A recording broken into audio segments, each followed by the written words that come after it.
Bodyguard. धीरे धीरे वहां खड़े फैंस का शोर बढ़ने लग गया। वहां खड़े रिपोर्टर्स भी लगातार एक एक मोमेंट की फोटोज क्लिक किए जा रहे थे। सभी टीना को नीचा दिखाने की कोशिश में लगे हुए थे। सबको यही लग रहा था कि यूसुफा का कॉन्ट्रैक्ट और फैंस को लेकर उसका बिहेवियर टीना से लाख गुना अच्छा है। चारों तरफ से फैंस और रिपोर्टर्स से घिरी टीना को जब यहाँ से निकलने का कोई रास्ता नजर नहीं आया तो उसने चिल्लाते हुए कहा, अगर आप लोग चाहते हैं कि मैं सबके सवाल का जवाब दूं तो मैं तैयार हूं, लेकिन उससे पहले आप लोग भी मेरे एक सवाल का जवाब दे दीजिए। पूछो, भीड़ में खड़े यूसुफा के कुछ फैंस ने कहा। आप लोग कह रहे हैं कि आप मेरे फैंस हैं, तो बस इतना बता दें कि मैंने किस साल मॉडलिंग इंडस्ट्री में डेब्यू किया था और मैंने किस साल कौन सा अवार्ड जीता था। टीना के इन सवालों ने वहां खड़े सभी लोगों का मुंह बंद कर दिया। जब वो टीना के फैंस थे ही नहीं तो भला उन्हें ये सब कैसे याद होगा। हम आपके नए फैन हैं, लेकिन आपने जिस तरह से हमारे गिफ्ट्स और बुके को जमीन पर बेकदरी से फेंका ना, वो बिल्कुल गलत था। वहां खड़ी भीड़ में से किसी एक ने कहा, सबसे पहली बात तो मैंने जानबूझकर उन्हें जमीन पर नहीं फेंका, वो गलती से मेरे हाथ से छूट गए और इसके लिए तुरंत ही मैंने आप सबसे माफी भी मांगी थी। आप चाहें तो यहाँ एयरपोर्ट पर लगे कैमरों की फुटेज भी देख सकते हैं। टीना ने बड़ी शांति से अपनी सफाई पेश की। इसके बाद वहां खड़े लोगों में से टीना के असली फैंस का माइंड एक बार फिर चेंज होने लग गया। वहीं यूसुफा के द्वारा भेजे गए फैंस धीरे धीरे वहां से खिसकने लगे। वहां खड़े टीना के फैंस को ये समझ आने लग गया था कि टीना के साथ कोई साजिश की जा रही थी। जानबूझकर मीडिया के आगे उसकी इमेज खराब करने की कोशिश की जा रही थी। लेकिन इसी बीच यूसुफा का एक फैन सामने निकल कर आ गया। वो आते ही टीना के ऊपर चिल्लाने लग गया, मैं यूसुफा का फैन हूँ, तुमने उसके साथ ना बहुत गलत किया है, तुमने उसका कॉन्ट्रैक्ट चुरा लिया है, ये कॉन्ट्रैक्ट यूसुफा को वापस करो। ऐसा कहते हुए वो टीना की तरफ बढ़ने लगा। वो टीना को हाथ लगाने वाला था कि अचानक से टीना को चारों तरफ से बॉडीगार्ड्स ने घेर लिया। ये बॉडीगार्ड्स रणविजय ने टीना की प्रोटेक्शन के लिए भेजे थे। बॉडीगार्ड्स ने मिलकर टीना को भीड़ से अलग किया और सुरक्षित एयरपोर्ट के अंदर लेकर जाने लगे। इसी बीच रितिका ने टीना की तरफ देखते हुए कहा, टीना तुम अंदर चलो, मैं बस 2 मिनट में आ रही हूँ। टीना ने दोबारा अपनी आंखों पर चश्मा रखा और फिर एयरपोर्ट के अंदर की तरफ चली गई। उधर बाहर खड़ी यूसुफा के फैंस ने चिल्लाते हुए टीना को धमकी देनी शुरू कर दी, अगर आज तुमने सब कुछ सच सच नहीं बताया ना और ये कॉन्ट्रैक्ट यूसुफा को वापस नहीं किया तो हम तुम्हें यहाँ से जाने भी नहीं देंगे। क्या आप लोगों को वाकई में यूसुफा पर इतना भरोसा है? रितिका ने सीरियस होकर वहां खड़े लोगों से पूछा। फिर रितिका ने अपना फोन हवा में उठाते हुए कहा, मैंने यहाँ पर आप लोगों के द्वारा कहे गए एक एक शब्द को रिकॉर्ड कर लिया है, अब देखो क्या करती हूँ मैं। इसके बाद रितिका ने पुलिस को कॉल करके बुला लिया। थोड़ी देर में वहां पर पुलिस फोर्स पहुंच गई और फिर टीना को प्रोटेक्ट करते हुए भीड़ की पहुंच से दूर कर दिया। टीना, पता है तुम्हें, यूसुफा ने ये न्यूज फैला दी है कि तुमने धोखे से उसका कॉन्ट्रैक्ट चुरा लिया है। रितिका ने अपना फोन चेक करते हुए कहा। तो फिर वेट क्या कर रही हो, वो वीडियो रिलीज कर दो, टीना ने चलते चलते कहा। मैं इसी टाइम का वेट कर रही थी, अब उन फैंस को भी दिख जाएगा कि जिसे वो देवी समझ रहे हैं ना, असल में वो कितनी बड़ी स्लट है। ऐसा कहते हुए रितिका ने तुरंत ही अपने एक रिपोर्टर फ्रेंड को कॉल किया। हाँ, अब वो वीडियो रिलीज कर दो जो हमने तैयार किया था। चलो देखते हैं प्रणय गुलाटी, तुम कितनी बार यूसुफा को बचा पाते हो। उधर यूसुफा अपने असिस्टेंट से कंधे की मसाज लेते हुए खुद के फैंस द्वारा एयरपोर्ट की भेजी हुई फोटोज को देखकर खुश हो रही थी। टीना को एयरपोर्ट पर फैंस और भीड़ के बीच घिरा हुआ देखकर यूसुफा मन ही मन खूब खुश हो रही थी। उसकी असिस्टेंट ने यूसुफा के कंधे की मालिश करते हुए कहा, यूसुफा, अब इस इंसिडेंट के बाद मुझे लगता है कि एचएफ कंपनी वाले खुद आकर तुम्हें वो डील दे देंगे। हो सकता है कि इससे भी अच्छी कोई डील वो तुम्हें दे दे। ऑफ कोर्स, मुझे टॉप 10 मॉडल अवार्ड्स में अपना प्लेस फिक्स करना है, चाहे मुझे इसके लिए कुछ भी करना पड़े, यूसुफा ने पूरे विश्वास के साथ कहा।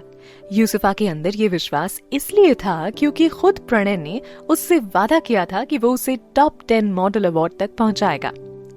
इसी बीच प्रणय अचानक से वहां हाथ में कुछ कॉन्ट्रैक्ट के पेपर लिए पहुंच गया। वो यूसुफा से इस कॉन्ट्रैक्ट को लेकर कुछ डिस्कस करने के लिए वहां आया था।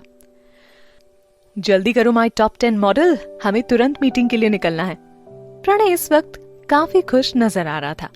भले ही यूसुफा का कॉन्ट्रैक्ट एचएफ के साथ खत्म हो गया था, लेकिन उसे एक इंटरनेशनल मेकअप ब्रांड के लिए काम करने का कॉन्ट्रैक्ट मिल गया था। अब तुम बिल्कुल परेशान मत हो। अगर कोई कंपनी टीना को कॉन्ट्रैक्ट देने की बात भी करती है तो मैं उससे कह दूंगा कि अब टीना की शादी होने वाली है और वो कभी भी नई जॉब नहीं करेगी। फिर पीजी ग्रुप के सारे कॉन्ट्रैक्ट सिर्फ तुम्हारे होंगे। प्रणय ने यूसुफा को खुश करने की कोशिश की। अब यूसुफा के चेहरे पर भी मुस्कान देखी जा सकती थी। प्रणय यूसुफा के साथ ये खुशी के पल बिता ही रहा था कि अचानक से उसका फोन बजा। उसने हंसते हुए ही फोन उठाया, लेकिन कुछ ही पलों में उसके चेहरे की हंसी गायब हो गई। उसकी जगह पर चिंता और क्रोध की लकीरें नजर आने लग गईं। मिस्टर कालरा, आप ऐसा कैसे कर सकते हैं? आप अचानक से ये कॉन्ट्रैक्ट कैसे तोड़ सकते हैं? मैंने आपकी और यूसुफा की वो वीडियो देख ली है। आप दोनों ऐसा कैसे कर सकते हैं, मुझे बताइए। मैं ऐसी किसी मॉडल के साथ अपनी कंपनी का नाम जोड़कर खुद को नहीं डुबा सकता, समझे आप? कालरा ने ऐसा कहते हुए गुस्से में फोन कट कर दिया। क्या हुआ? यूसुफा ने पूछा। प्रणय ने तुरंत ही अपना फोन निकालकर न्यूज चेक करना शुरू किया। न्यूज में उसकी और यूसुफा की हॉस्पिटल वाली वीडियो टॉप न्यूज में आ रही थी। प्रणय के तो जैसे होश ही उड़ गए। पिछली बार जब उसकी फोटोज लीक हुई थी तब तो उसने किसी तरह से हैंडल कर लिया था, लेकिन इस बार ये वीडियो थी, इसमें सब कुछ साफ साफ नजर आ रहा था। प्रणय और यूसुफा एक दूसरे के बेहद करीब होकर रोमांस करते दिख रहे थे। जैसे ही यूसुफा ने ये वीडियो देखी, उसके हाथ से फोन छूटकर जमीन पर गिर पड़ा। ये कैसे हो गया? आखिर किसने किया? उधर मीटिंग रूम में बैठे सभी लोग अपना फोन चेक करके ये जानने की कोशिश कर रहे थे कि आखिर न्यूज में चल क्या रहा है, लेकिन वहां पहुंचते ही यूसुफा सब पर चिल्लाने लगी। फोन नीचे रखो सब, कोई कुछ सर्च नहीं करेगा। खत्म हो गया, सब खत्म हो गया। ये कौन है जो पीठ पीछे मुझे बर्बाद करने में लगा हुआ है? प्रणय ने गुस्से में मीटिंग टेबल पर हाथ मारते हुए कहा। पीजे ग्रुप के ऑफिस के साथ ही यूसुफा के सोशल मीडिया पेजेस पर भी लोगों के रिएक्शन काफी बुरे आ रहे थे। अभी तक जो लोग आंख बंद करके यूसुफा का सपोर्ट करते थे, उनके लिए ये न्यूज मुंह पर तमाचा पड़ने जैसी थी। उधर टीना और ऋतिका फ्लाइट में सुरक्षित बैठ चुके थे। ऋतिका ने यूसुफा के फैन पेज पर लॉगिन करके लोगों का व्यू देखना शुरू किया। वहां पर यूसुफा के फैंस के कमेंट्स पढ़कर उसके चेहरे पर एक अलग ही खुशी देखने को मिल रही थी। मैंने कभी नहीं सोचा था कि यूसुफा तुम इतना गिर सकती हो।